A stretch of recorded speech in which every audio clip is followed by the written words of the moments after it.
Climate Asia is a non-profit.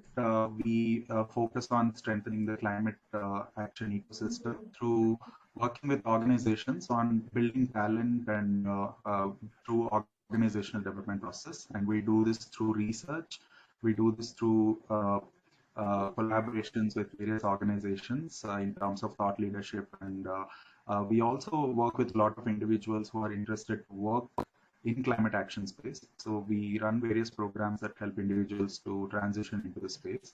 So our interest is to build spaces like this to promote the climate action ecosystem in various subsectors. Today's focus is on sustainable mobility. So we are supporting NSRCEL, the social incubator of IIM Bangalore, to sort of talk more about this particular topic, and then the panel is all about that. So I'll stop here. So I'll request Nihal to take it from here. I think we have wonderful panelists, Prashant and Ganesh, who are entrepreneurs, and we have Anand Ganesh, CEO of NSRCEL. Welcome to the panel today.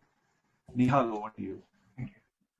Thank you so much, Kaushik. I think really great to be here. A big thank you to Climate Asia. I think our relations have really kind of started rolling quite deeply now. It's just, I think, 3-4 weeks back, our team, your team, you had a kind of conference in Delhi where we all met. We met a lot of VCs in the space, and some really great work that you're definitely doing in this space. We know that the space itself is a kind of small area within the whole world of entrepreneurship today in India, and it's a budding nascent ecosystem. So great to see players like you. And I think when we all put our hands together, hopefully we reach somewhere.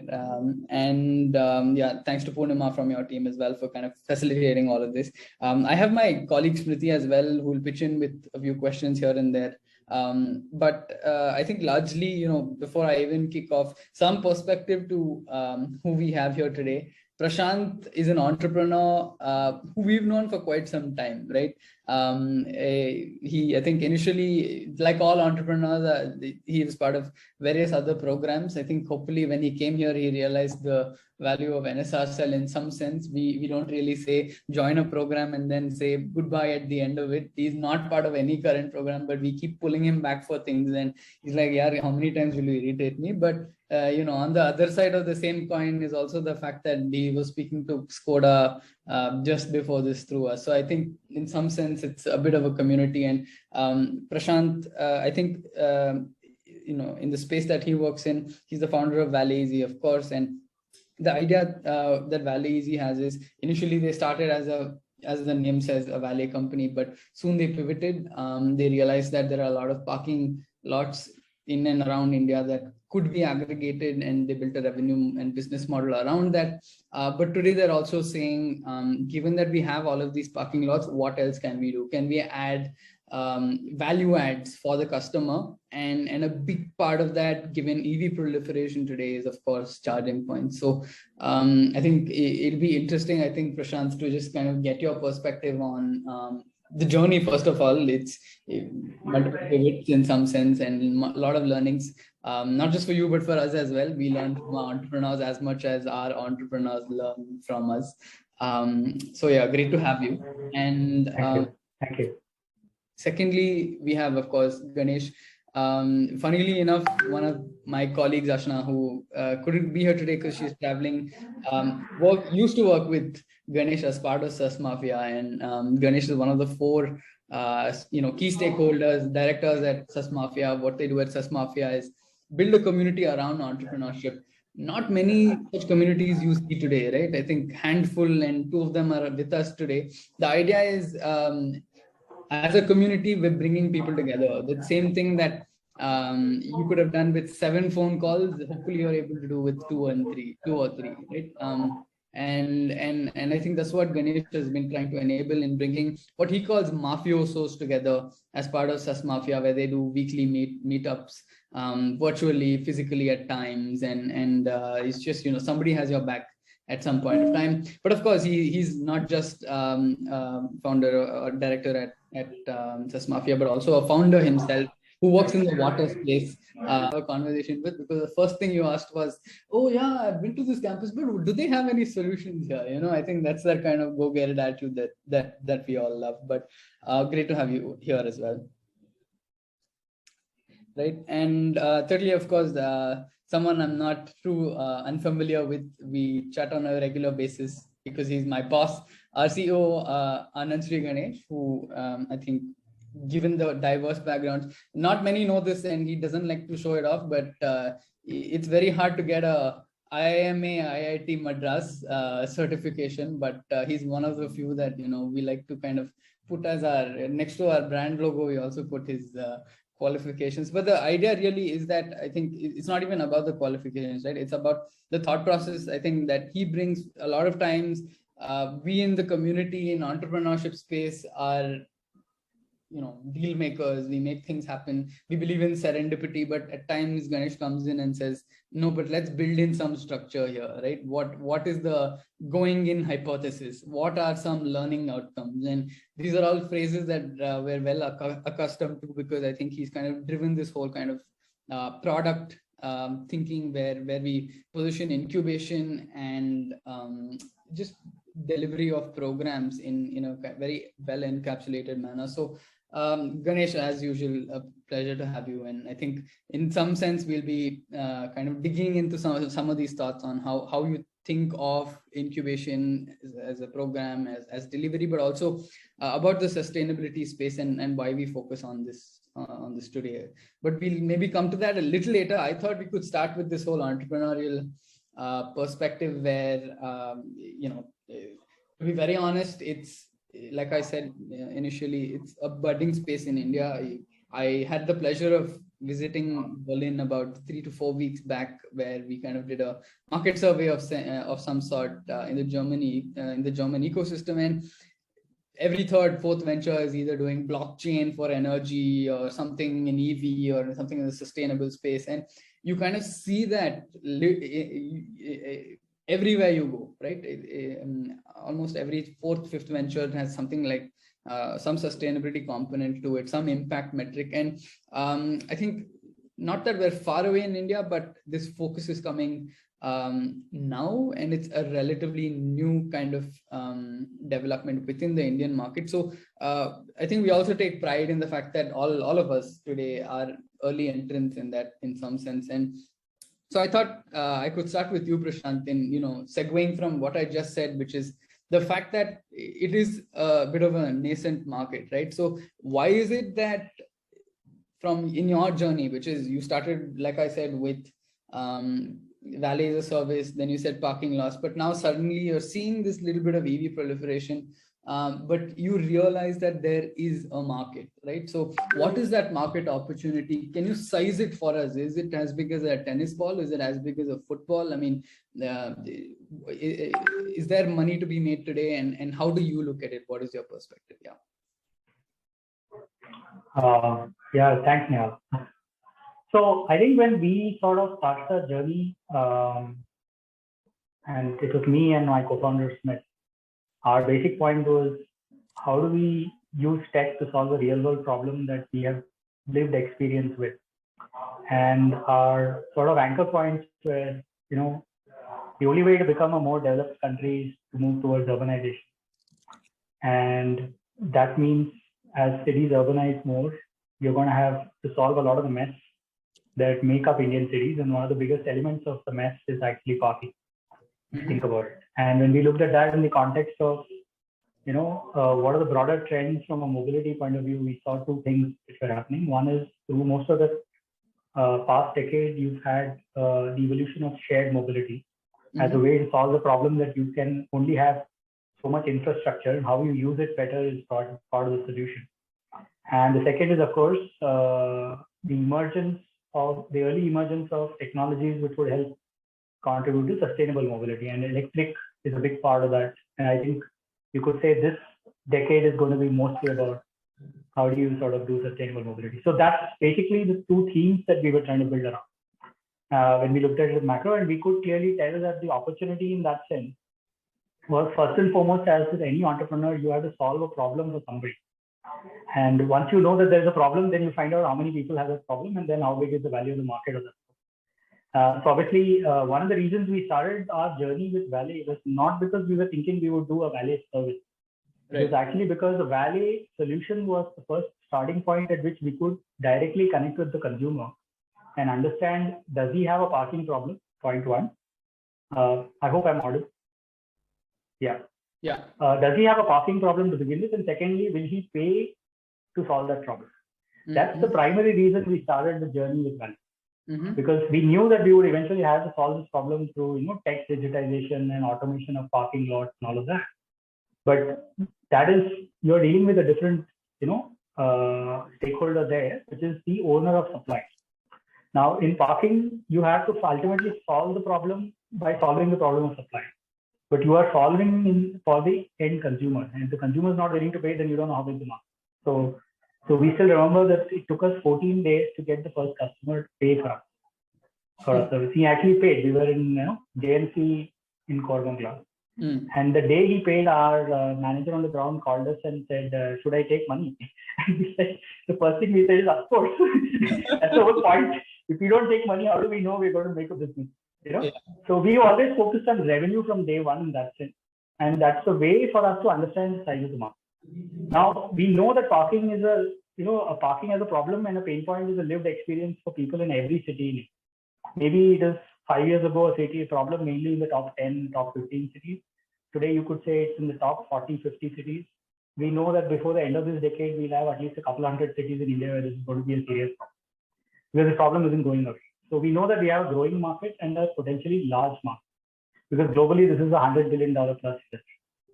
Okay. Now, the second element is how do you envision using parking to solve a wider mobility issue, which is where I was talking about sustainable and electric.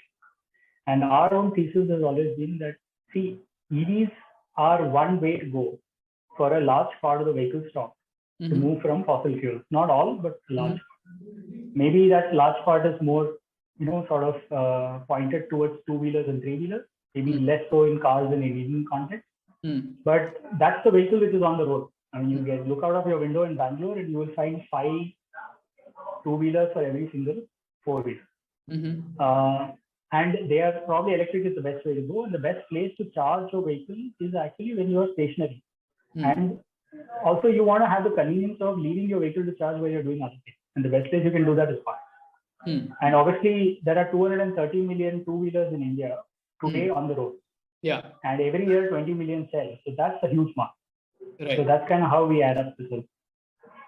Right. So, I mean, exactly. Clearly, you see the way when, I think even in our minds, even from the people that sit here today, I'm sure 1 out of 3 has either considered it or has bought a, EV two-wheeler, because we've seen that kind of cost equalization, especially when we saw fuel prices go up. Right. And in some sense, it's not even, the initial thought is not sustainability, but it's just that, so ultimately for any consumer, and this is more important in India, you can focus on impact. And in fact, before starting ValetEZ, I used to actually work with a group called Avishkar, which was actually running India's largest impact fund. So I have seen up close that for the consumer on the ground, if you can't deliver a solution that, at a cost point that works, everything else comes only after that. It's not like people don't want a great climate and, a safe planet and all of that. The question is, how do you deliver that at a cost point that makes sense to them individually? And then you have a collective solution. And that's what we want to work with. That's our goal at all points. Absolutely. I think from what I understand, Ganesh Shankar, I believe you bought an EV very recently. I'm not sure if it's a two-wheeler or a four-wheeler, but see, I have one question, which is, a lot of times when we look at this kind of market, there are many questions about, people tend to say, no, but let's talk grid level, right? Grid level, the energy is still being produced through coal, right? So is it even sustainable, right? Why would impact VC, why would somebody who has a sustainability focus invest in a EV firm, EV vehicle, EV battery, if today the net footprint isn't necessarily neutral in some sense, right? So just your thoughts, I'm just casually saying you bought a vehicle, but why in some sense, and what is your thought on this? Yeah, it's interesting that I'm 39 years old. I still don't have a driving license. I bought a vehicle, and now I'll be getting a driving license. Of course, my wife has a driving license, so I can depend on her. I mean, I've been even before becoming a sustainability entrepreneur 10 years back, I always thought from my personal environmental footprint, and then eventually thought of starting a company in the space because that's what connects to me, and then build a community in this direction. So the way I feel is this whole debate on EV, while it's very valid on people saying that if it's a coal-fired plant that is going to power this vehicle, it's a valid debate. But the thing is, it has to be looked not just from a carbon tunnel vision. So many times we just look from a carbon tunnel vision, that only carbon emission. Look at it, like my mother has bronchitis, and she actually her respiratory system is affected because of all the pollution that is happening around. And during the lockdown, she actually stopped coughing. Right. So the pollution bit is definitely a very important part, which is also part of the overall environment and sustainability. And coming to the second part, right, on electric vehicle as a clean tech. So the thing is, electric vehicle as a clean tech is because it's an enabler. So if you consider, if it is on a grid, then if we have a plan of making our grid more than 500 gigawatts, India has pledged to become 500 gigawatt solar. So that also means that amount of solar energy can go to our mobility, right? And it also means that people who are owning electric vehicle can also put solar panels on their rooftop if they actually do it. So it's an enabler. But if I put a solar panel on my rooftop, I would not be powering a internal combustion engine vehicles, right? So it is also important for the adopters to start thinking how would they power this electricity. Now today, grid, the BESCOM has made it, or various DESCOM has made it availability for people to choose solar. I mean, there's a new policy that came in where you can demand for renewable energy, right? So I mean to say all these things come together to tell you how electric vehicle can actually be part of the clean energy. Just the last question on that, I mean, point on that is all the renewable energy assumed is generated in our country. If you actually power it to electric vehicle, we still don't have enough electric vehicles to power, right? So that means the debate is about, I mean, it's valid to say that, I mean, I sometimes have a feeling, I used to work in solar energy for nearly 8 years. So coming from that industry, I would say I would be one of those lobby for telling that electric vehicle is not clean tech, because I want solar energy to be adopted even faster. So, but that's the goal. I mean, I think all electric vehicle people in electric vehicle ecosystem would also believe that, yes, I think we are doing our bit, and we believe that solar would come. Another renewable energy part will come in. So they're basically the enablers for clean tech. Right? Talking about my own self buying it, yes, I do have put in a thought at a personal level, and I do believe that contributing to pollution is not a good way. Rather, contributing for a cleaner, clean energy transition is a better way. That's the reason why I chose to get electric vehicle. Just a straight I think in some sense, you hit the nail on the head. We can do what we can at an individual level, and from maybe a macro level, I mean, that's the nature of innovation, right? Which is everything from policy to infrastructure then catches up in some sense. And I think Smriti has a question for you, Ganesh, right after this, but in terms of exactly what we spoke of, but I thought I'll just ask Prashant squeeze in one question to Prashant before that, because we spoke about policy here, which is, I remember we having a conversation, Prashant, where you said, hey, do you know anybody in BESCOM?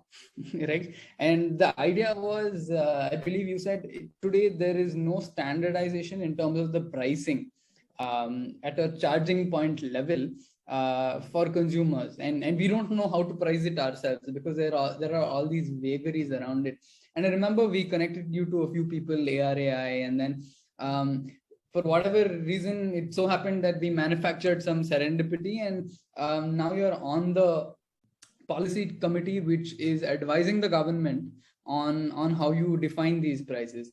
But I just wanted to pick your brain here. I think you saw this one problem, but in EV today, and maybe if you think your view is a little more restricted to charging itself and maybe not EV, fine with that. What do you see as some obstacles? Because we speak to a lot of these ventures, and we know that in some sense there is that gap, right? So if today some of our viewers had to go in and say to some of the government folk they know, if they are at some point talking to anybody that might be able to influence such thinking or decisions, what would you say are some really big gaps that we kind of need to kind of catapult or go over?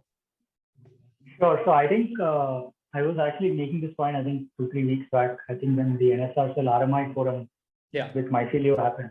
Yeah. And what I was trying to tell them is that if you look at the policy action that has happened, there's two kinds of policy action that's happened in the EV space. One is, I think the central government has been quite aggressive in trying to figure out a way to bridge the gap in pricing between ICE vehicles and EV vehicles, which has sort of stimulated adoption of vehicles. And also at a macro level, they have come up with some guidelines on where people can set up public charging points, etc., etc. Now, a lot of this will really help catalyze adoption of vehicles, but from a charging infra point of view, I think a lot of the policy action is typically more required at the micro level. Right. Micro level being at the city level. Right. And that's partly because electricity is going to be in that city. The central government can come up with some guidelines, but the implementation has to happen at the city level. And there's two sort of, even within the city for a user or a company, there's a micro and a macro issue. So when you're setting up charging stations, let's say if you're setting up a standalone charging station, there's obviously the cost of setting up the infra and specifics for charging infra. And there you have to coordinate with the utilities and all. And in terms of the cost of setting it up. So just as they've come up with a lot of policies to sort of roll out vehicle on the market, there isn't at this point many incentives to sort of lower the cost of setting up infra, and in that sense lowering the cost of user fees for consumers. Because that ultimately the user has bought a 1 lakh rupee two-wheeler or a whatever 15 lakh rupee car, and while they can charge at a certain level at their home, when they get out of home, the prices depend on what's available there. Right. And there is still a gap, obviously, sort of what you call a ball of death, as they say, the point between when early adoption takes place and then massive scale up takes place. And usually some non-market incentives help sort of stimulate and bridge that gap. You must lower prices for a point where scalability catches up and then sort of normalize that action. That's sort of not happened at the city level or with the utility level. Yeah. The other thing is that, while this is not an immediate issue, 3 years, 2 years, 3 years down the road, the amount of vehicles getting charged in a city is going to catch up to a level where it becomes material from a grid perspective. And there isn't intelligent data on how the grid is being used or available in different parts of the city, etc. Solving for that at a policy level would allow you to prepare for scale, because otherwise that in itself will become a bottleneck. So that's the other side issue. So these are two kinds of issues on the policy side, which will become, they're either barriers today or they're barriers for the future, which will need to be bridged, because that's not areas where there's a lot of action as yet. Yeah. Fantastic. I think somebody was also just trying to comment and say, please give me time. I think towards the end, we're happy to take a couple of questions. So if anybody has questions, do put them in the chat box. We're really happy to take them. Yeah. I think my next question is for Ganesh. Ganesh, at NSRCEL, we have multiple, focuses at verticals like consumer, mobility, healthcare, and a lot of them, right? But why suddenly mobility as sustainability is a focus for us? Like, on our day-to-day interactions, we talk to a lot of corporates, stakeholders, and like government parties, right? And we suddenly see there's a huge focus in the area, but the interest is large, but at the same time, the gap that's there is also equally large. So why do we have to take a stance in an area that's like, still very nascent or developing? That's precisely why probably. At NSRCEL, we don't have many verticals. We have one horizontal. Which is to say that if I look at a broader economic ecosystem of the country and an entrepreneurial ecosystem of the country, there are specific clusters that could potentially have very, very high economic impact. But one requires to play the long game in those clusters. And the ecosystem in those clusters are still nascent, are still under-evolved. Now, when you look at ecosystem, they could be knowledge networks, they could be customer adoption paradigms, funding environments, infrastructure, policy emergence. A combination of these creates a nascent ecosystem that is still figuring out its structure, its place within the broader economic environment. Within NSRCEL, our perspective is to play a leadership role in such clusters where we believe the ecosystem is very nascent. It's still emergent. Not many are able to make sense of it now that we can make sense of it. But if you stay the course, the downstream economic impact could be very high. Now, in that journey, the role of sustainability, sustainable mobility, energy is a very large space, which pretty much ticks all the boxes we spoke about today. Very large impact, very large economic impact, very large human development index impact, very large societal impact. But the space is extremely nascent. Everything from technology to funding networks, to policy, to adoption infrastructure, to knowledge creation, to fundamental R&D. I was reading through some of the chat conversations, and at some point, the impact on the grid, the impact on mining and rare earths. There are so many dimensions of this that are still unexplored or under-evolved, or none of us know. Everybody is doing a crystal ball game. That is what fascinates NSRCEL from an incubator perspective. That's the real job of an incubator. Provide a safe space where an innovator, such as many in the call today, can innovate in an environment which is amorphous and rapidly evolving. So that's our promise, right? That safe space is why we claim has taken the place. Yeah. Yeah, fantastic. In fact, I think on similar lines, Ganesh, Shankar, if I may just take that same piece that Ganesh has addressed, and you worked with, like you said, solar before. Now you work with water. You have, of course, the community in terms of Mafia, which is quite strong, 60 members strong, and you have daily active meetups, and you talk about all of these things. Would you be able to help us put a length and width of the pitch of sustainability in some sense? Like what I mean to say is today, for whatever reason, there is probably only 2 or 3 countries that are proliferating in EV as much as we are in India. Probably China, if you look on the right, that's it. 3 years back, of course, there are European, Scandinavian countries like Norway that have shot up. In fact, from what I understand, every 3rd car is a Tesla in Norway, or 4th car is a Tesla in Norway, right? But they did it 5 years back. But in some sense, it's India's time to proliferate in that matter. And of course, we see it in two-wheeler. But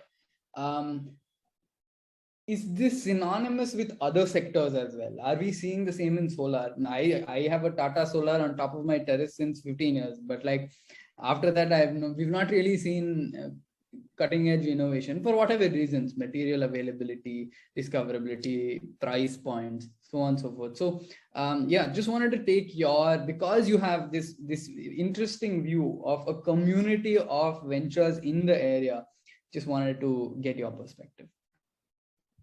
So in my opinion, sustainability is now a business imperative. It's no more like a social good.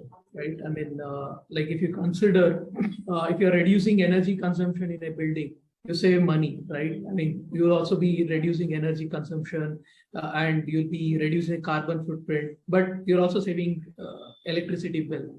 Likewise goes with water. I mean, today, Kaveri is coming all the way from, we get Kaveri water all the way from 120 kilometers today, right? The total cost of BWSSB is almost 90 rupees per kiloliter. And if you are able to use rainwater harvesting and other techniques, you probably don't have to do the transportation of that water. So it is basically cost saving for BWSSB and in effect, money saved on taxpayers' money. So there are many examples on that. of course, there are aspects where it is leading to tragedy of commons. If I'm wearing this shirt, it might have actually polluted the water, that water aquifers, and leading to a lot of contaminated water being utilized for consumption of for various people in that region. So that lead to health cost for government. I mean, if it is serving that. So Right. basically, in my opinion, sustainability is a business imperative, whether it's for an individual, corporation, or government. So you have practicing that will anyway going to help the at a country at large progress, right, and individuals also. Coming to why today we are not able to, if I'm wearing this shirt and I know that it's not come from a very sustainable means, the reason is because sustainability is not the default choice. So why is sustainability not the default choice? Because we don't have as many entrepreneurs who made this unsustainable shirt compared to sustainable entrepreneurs. So when you have a community where you are actually multiplying their impact, we are doing our small bit of work in making sure that ensuring there are more entrepreneurs who get the benefit of being succeeding over a non-sustainability guy. That's why we need a Mafia-like kind of effort towards making sustainability the default choice. That's the narrative of sustainability Mafia anyway. So my belief is that organization like NSRCEL, when it actually takes a bold step of promoting sustainability and climate action, while there are other very lucrative places, that's again a long game, that as Anand, Ganesh said, right? So that way you're working towards a larger goal, which is going to make sure that you're replacing the chair that I'm speaking, or the table that I'm sitting, or anything that you're saying. You're enabling these entrepreneurs to make it in a sustainable way. So that way we would have a choice. When I go to Big Bazaar or any other place or various market, I would have a choice. This is a sustainability option, it is a non-sustainability. Which would you choose? Like, it's like very as simple as on your table, you can put a packet of bottled glass and a glass of water coming. I mean, you keep a glass of water or a bottle, and you say, which do you choose? So eventually you will see a paradigm shift where the consumer pressure would be towards sustainability or non-sustainability. And when there is a sustainability, consumer push on sustainability, obviously the investor push also will come in. And eventually that's how the theory of change or the transformation of people buying everything sustainability would happen. I mean, I hope it happens faster than it is happening today. So that's where we need a narrative at a larger context, both at a policy, individual and family, and all levels. We have to start talking this language. Yeah, no, to be very honest, as the NSRCEL community, I think we see similar patterns, right? Today, a Regino, which makes tapioca-based packaging, the consumer goods now are technically packaged through plastics, but Regino, one of the companies we know, makes it through tapioca as an alternative, and the price point is the same. It's the exact same. Right, it's just a question of discoverability ultimately, right? I heard about a recent solution called Ecovative in America. They got their patent about 2 years back in terms of so making molds and packaging molds for whatever, putting a speaker in and then sending it out to someone.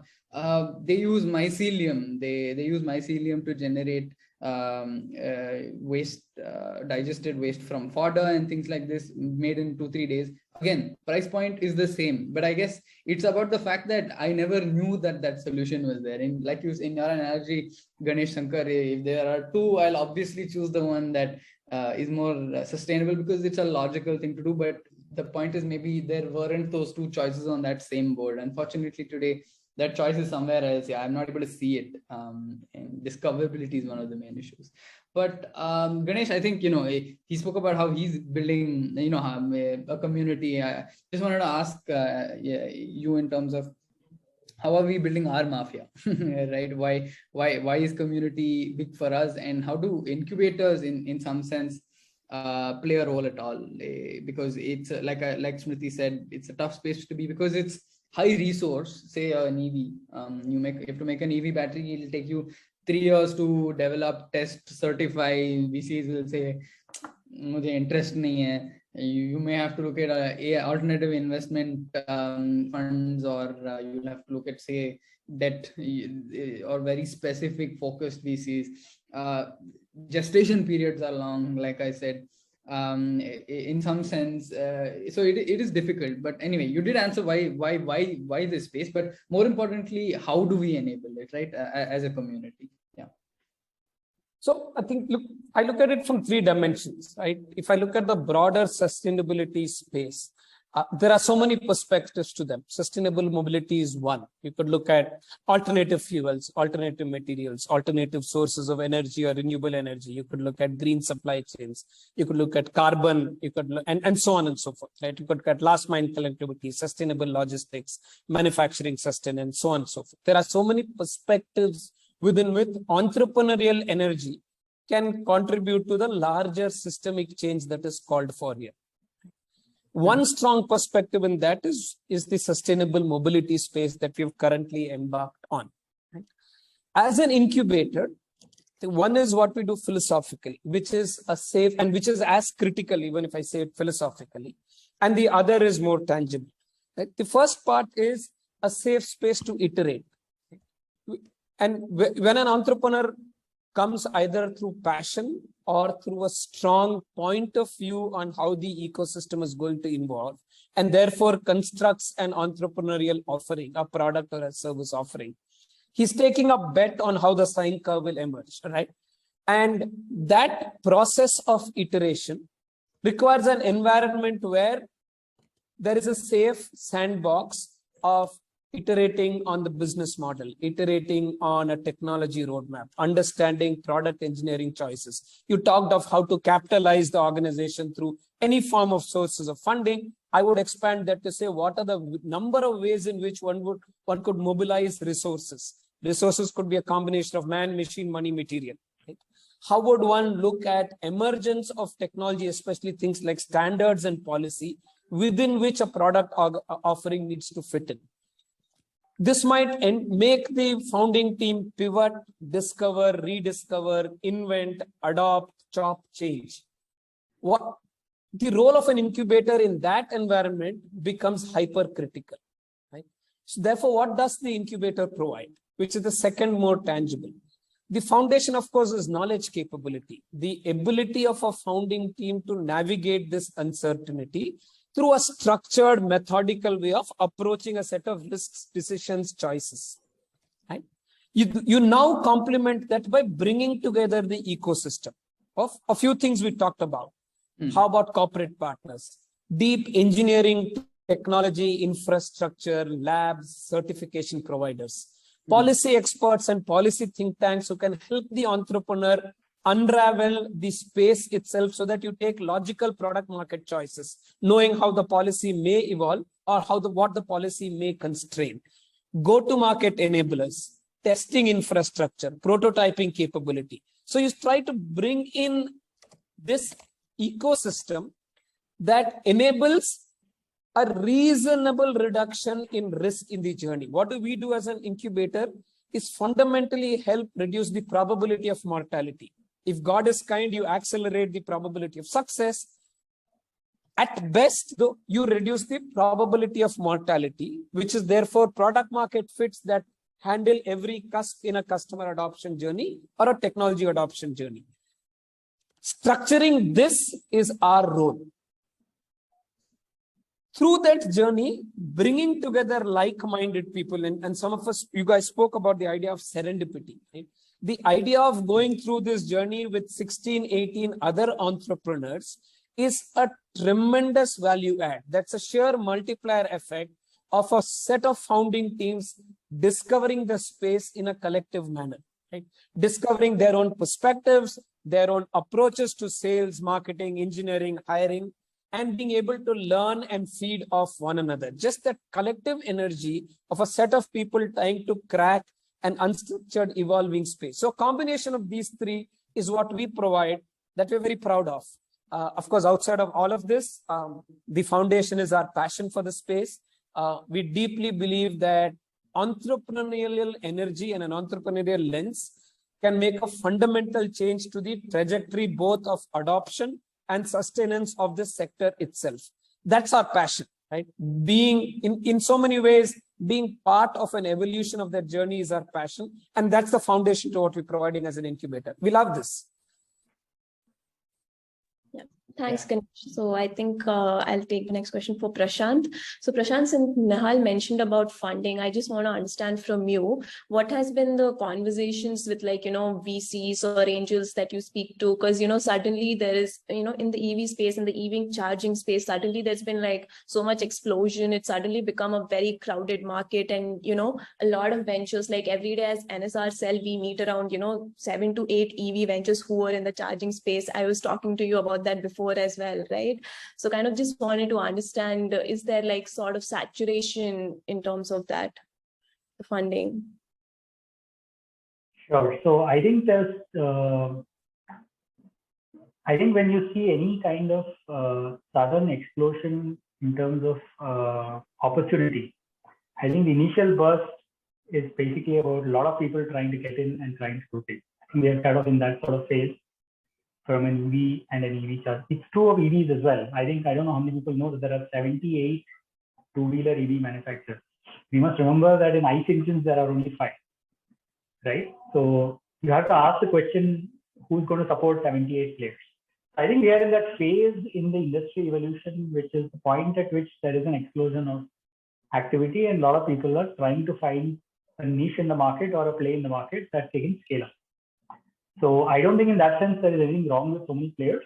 I think I recall very clearly in 2015 when I was sitting in some other, fintech incubation forum, and they had called me for a discussion, and they said that their cohort, they had 250 applications for fintech. This was the Bombay Stock Exchange had their own sort of incubator, something there. 250, and I knew that outside of that there were probably another 4,000. So I think it's a function of, that doesn't mean 4,000 are going to succeed. It just means that there are a lot of people trying to do things at the early stage.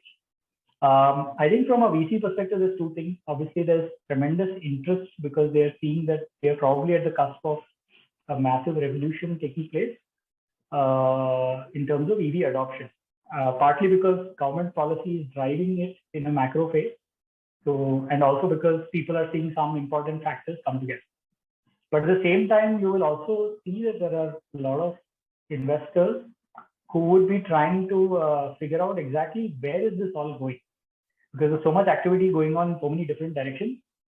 There is also maybe at some level, some degree of confusion or a lack of clarity, which will probably cause a little bit of pause before you decide what to do. So you could see both somewhat contradictory emotions in the sector right now. And I think that is a very natural phase. It will clarify itself as maturity emerges, and that could be a process which could be maybe up to a year at least, maybe even 2 years. I was talking to someone who said that I think we will have better sense of what is the scalable solution maybe closer to 2024, 25. Until then, there's going to be a tremendous amount of innovation activity or people trying to find a space before they see certain very clear models emerge. And I mean, that is going to influence a lot of investment action. Yeah. Okay, thanks, Prashant. So I think before we start taking questions from the audience, maybe Ganesh, if in 2-3 lines you could summarize what are our expectations from the entrepreneurs in the space, like what kind of innovations are we kind of looking at, and yeah. Okay, that's a tough one. I don't want to comment on what kind of innovation in the humblest of manners. What do I know?